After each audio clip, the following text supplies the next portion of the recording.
हरियाणा की बात की जाए, हरियाणा में भी पूरा ज़ोर लगाया जा रहा है। गोदी मोदी मीडिया चैनलों ने जो सर्वे दिखाना शुरू किया है, अभी बराबर की टक्कर बताई जा रही है, वोट परसेंटेज के हिसाब से भी और सीट जो मिल रही हैं, उसमें कांग्रेस को थोड़ा-सा एज बताया जा रहा है।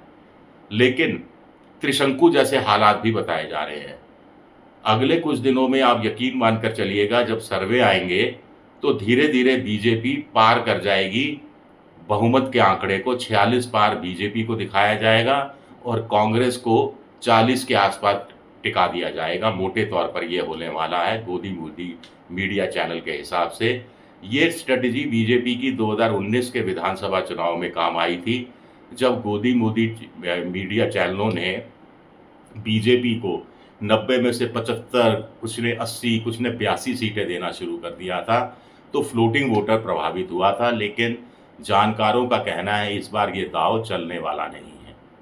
जहाँ तक आम आदमी पार्टी की बात है, तो कांग्रेस ने खुद ही समझौता नहीं किया स्थानीय नेताओं के दबाव में आकर, क्योंकि उन्होंने आकलन लगाया कि आम आदमी पार्टी न 3 में है, न 13 में है।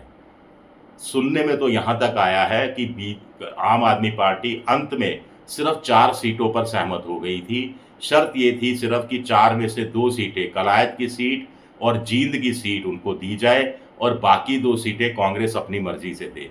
कांग्रेस चाह रही थी कि कुरुक्षेत्र में जो लोकसभा चुनाव में उन्होंने 3-4 विधानसभा सीटों में बढ़त हासिल की थी, उसमें से 2 सीटें ले लें और 2 फिर कांग्रेस अपने हिसाब से तय कर दे। यानी कांग्रेस अपने हिसाब से 4 सीटें देना चाहती थी, आम आदमी पार्टी 2 अपने हिसाब से लेना चाहती थी। तो मामला यहाँ फँसकर, यहाँ उलझकर रह गया।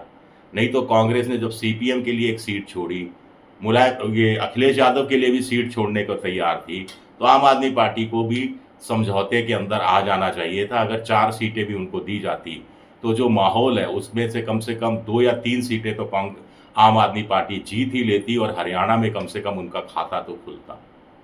हरियाणा में दरअसल बीजेपी कितनी भी कोशिश कर ले, लेकिन पत्रकारों का कहना है कि थोड़ा बहुत वोट ऊपर-नीचे होगा। कुछ व्यक्तिगत जगह, व्यक्तिगत कैंडिडेट के हिसाब से, या निर्दलीय कोई है, या कोई रीजनल पार्टी का कोई बड़ा नेता है, या जातीय समीकरण के हिसाब से कुछ सीटें इधर-उधर हो सकती हैं। लेकिन वोटर एंटी इनकम्बेंसी का मारा हुआ है। एंटी इनकम्बेंसी की शिकार बीजेपी हो रही है 10 साल की, और वोटर बदलाव चाहता है। किसी भी कीमत पर वो बदलाव चाहता है, और जब वो बदलाव चाहता है तो बदलाव 2 तरीके से चाहता है। एक तो सत्तारूढ़ पार्टी को हटा देना, और दूसरा ऐसी पार्टी को सत्ता में लाना जो उनके हिसाब से में सत्ता में आने की सामर्थ्य रखती है, और वो पार्टी सिर्फ कांग्रेस है। तो लिहाजा आज की तारीख में दोनों जगह इंडिया, या कांग्रेस कहें या इंडिया पॉलिटिकल गठबंधन, हरियाणा में कांग्रेस की जीत लगभग पक्की मानी जा रही है, और 55 पार सीटें अभी भी आमतौर पर कही जा रही है।